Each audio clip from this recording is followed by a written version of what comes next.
what do we actually want? This question is one of the most important questions that most people actually don't have a good answer to. I came across some interesting articles and podcasts, let's say, about the idea of if we should foster innovation, if software is good for innovation. I came across some articles recently I read about things like property rights and what kind of law we should have in terms of, let's say, patent rights. And all these things are interesting problems. They also definitely touch in our business. But I want to ask a more fundamental question, which is, in order to decide, let's say, what kind of patent law we should have, or if we should have garden leaves for employees, in other words, should it be easy for people to go and start their own companies? Are large companies, do they have an advantage relative to incumbents, and do they make it more difficult for innovation to foster? Before we even tackle those types of questions, it's worth asking the question, well, what is it actually we want? And I want to talk about this a little bit. If you ask me, the answer to that question from our perspective here at Orange Capital Partners is we want to have a system that is best possible for disruption. And disruption is a function of iteration, the cost of error, error correction, the actual error rate, and the speed at which you can error correct. So those are the kinds of things that we want to optimize for. So we don't want to have a society that is, let's say, equal or fair or none of that stuff, because we don't really know what that means.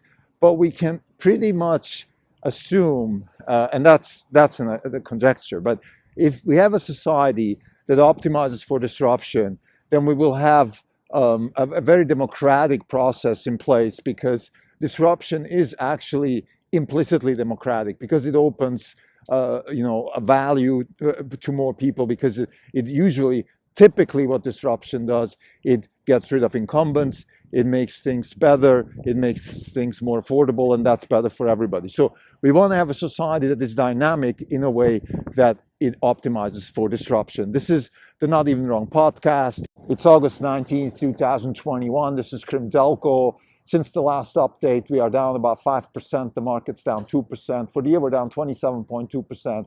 The market's down 12%. We're underperforming by 15.2%. So the question of what is it we actually want? It's a question that we at Orange Capital Partners have to answer. It's a question that every individual should be able to answer. And it also is a question that a society as a whole should be able to answer. And I think we have answers to all these levels. At least we have ideas of how we should answer it. And I think before I even go into the conversation, just for new listeners, sometimes maybe the topics discussed in this podcast could come across as a little bit too esoteric or philosophical. But I think the purpose of this podcast is to give people a sense for what it feels like to run a hedge fund. And there is nothing more important than having a clear understanding, a clear view, and a clear consensus on what is it we actually want. As a hedge fund, as a person, why am I waking up in the morning? What is it I'm trying to achieve? And then once I have an answer to that, I can also get involved in, let's say, questions like, should we have a society that optimizes for equality versus should we have a society that optimizes for growth? Things like that. So I want to start with ourselves and then morph into the conversation of society, particularly one of there's a podcast that I follow. It's called Capital Isn't, by one of my former professors at the University of Chicago, Luigi Zingales, and one of his partners, I forgot her name, a very, very actually interesting lady. I think she used to be an investigative journalist. I put it in the show notes. The point is, they spoke about the idea of having, let's say, software and innovation, and that could be hindering the progress of humanity and things like that. And I personally think this is a valid conversation to have, there's no question. But in many cases, sometimes the real power and the real solution is in asking the right questions. And I'm going to take this power now into my own hands, and I'm just going to ask the right question, which is not, do we want to have equality or not? The question is, what is it we're optimizing for? That is the question. That is the actual problem that we're trying to solve. And I'm going to discuss that also further. But let's start with Orange Capital Partners. The purpose of Orange Capital Partners is to generate wealth by investing in fundamentally new concepts and engineering practices with large impact. This is what we're trying to do.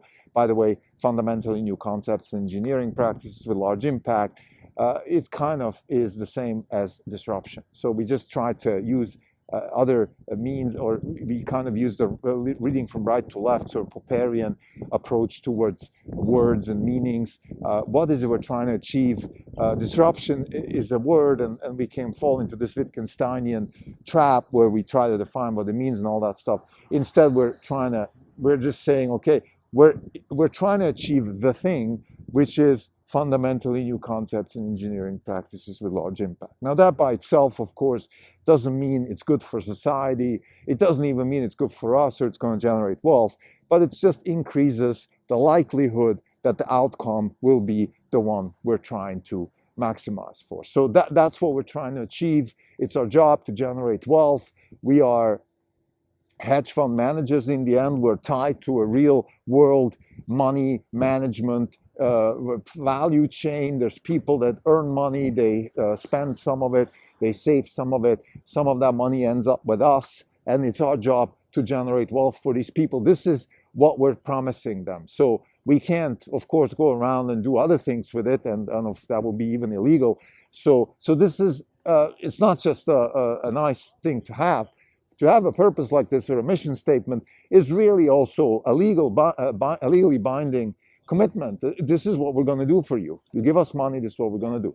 By the way, this is not any, this podcast is not a marketing podcast, so please, if you're interested in having your money managed and talk to us through different channels, this is not the means. The purpose of this podcast is to give people a sense for what it feels like to run a hedge fund. It's not to market ourselves or anything like that. So, but having a purpose, having a mission statement is incredibly important. So this is where it starts.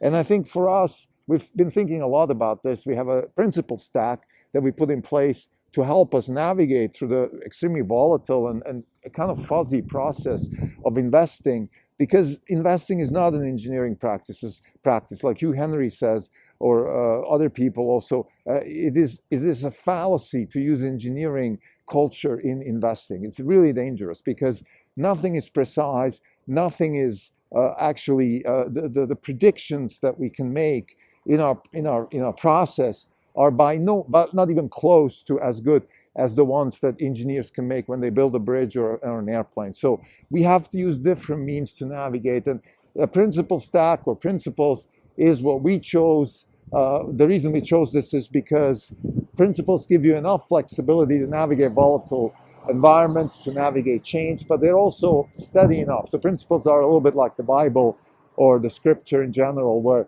it is an evergreen. You can survive many decades or even centuries with those principles.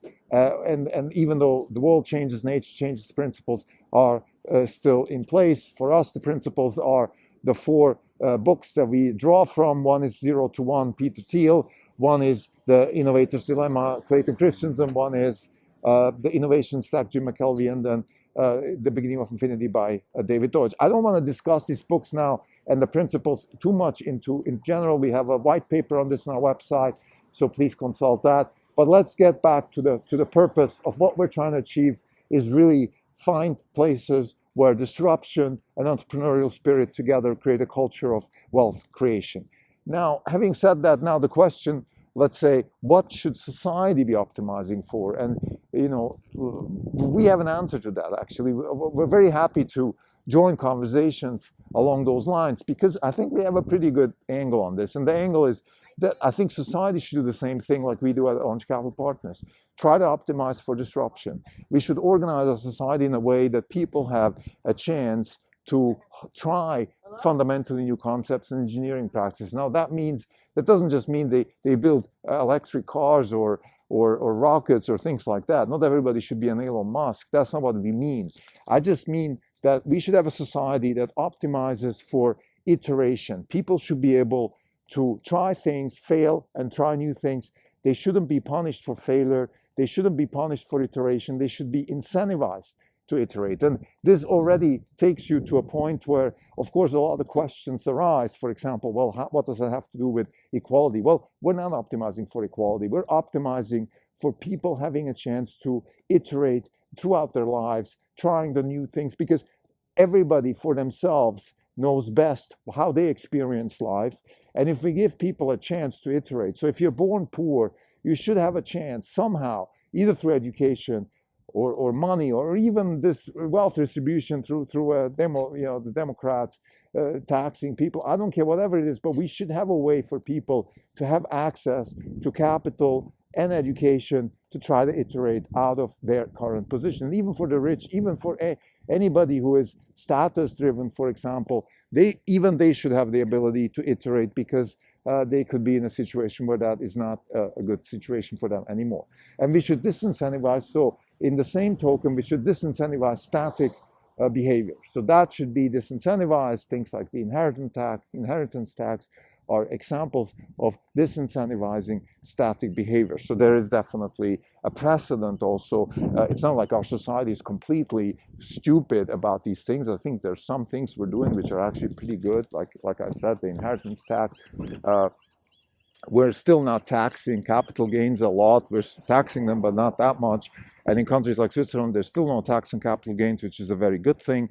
So there are things that are already in place that are optimizing for iteration. But this would be my 5 cents to the conversation of what kind of society should we have. And then, you see, once you have this overview, once you have this fundamental view, this big picture view of how you want society, questions like, let's take a question, for example, should we have a patent law? Well, patent law is good if it fosters iteration. It's not good if it's the way it is right now, where we have 2 drugs or 3 drugs that make 50% of all the revenue in the pharmaceutical industry, and those drugs just continuously creep up the patent curve and pretend to be patented when in fact they're not. So there's certainly better ways to foster iteration, let's say, in the drug industry. Should we have garden leaves for employees? Again, I think iteration involves, you should be able to try new things as an employee, so the garden leave is not good. But then on the other hand, there's also a problem. I mean, why should companies take risks then and try new things if their employees just can walk away? So we need to find a middle way there. But if we know that we're optimizing for iteration, we can find ways that where, let's say, if you try something new and that new thing really works out, then maybe you should be tied to the company in one way or another a bit longer. But if it's just sort of something that has been done for 20 years, and maybe also if it's a platform technology like the Google search engine or the Amazon AWS or the Tesla full self-driving suite, if you have such a platform, then maybe the employees should be able to leave earlier. And even though it's not iterating as much anymore, but again, because the platform is already in place and able to generate rent seeking and all those things. So we could find really interesting solutions to the question if, as a society, we agree to have iteration and disruption as an optimization premise. And I think this also actually puts me in a position now to have a conversation even on a much bigger scale. For example, when we talk about how should we organize AI, and I think this conversation sometimes makes me laugh, where we're saying, oh, AI is bad because it's biased, but we don't really know what society wants. We don't even know what we want. So how can we be so sure that AI is good or bad if we don't know what we're trying to optimize for? But if we have let's say an AI, let's say, for example, an AI that decides if somebody should get a loan or not. And on the same token, we know that we're optimizing for iteration. Well, then maybe we can find that we can give that person another chance. We can find parameters that define if that person is worth giving money to, even under the premise that they maybe lost money before. So there's much better ways to organize society once we have this premise. So to summarize, the question of what should we do in terms of innovation, equality, inequality, all those kinds of things are interesting questions. Our proposal to this conversation from the side of Orange Capital Partners is that we should have a big picture mission or some sort of purpose that we all agree upon. And I think disruption, again, will be one that it's one of those maybe kind of Kantian categorical imperatives that if everybody follows the disruptive path, then in the end, the whole society will be better off. There are certainly losers of disruption, which is the incumbents, and we would have to persuade them too to sign up for something like that. But they're still better off having a system like that than having a system where inequality goes up, and then we have a problem like we have communism or socialism creeping up and those types of things. So even the incumbents should be okay with that, because they also have a chance in a disruption maximizing society to play part of that, to take advantage of it. Again, disruption is a good thing because it is implicitly democratizing society, and that's what's so powerful about it. Thank you.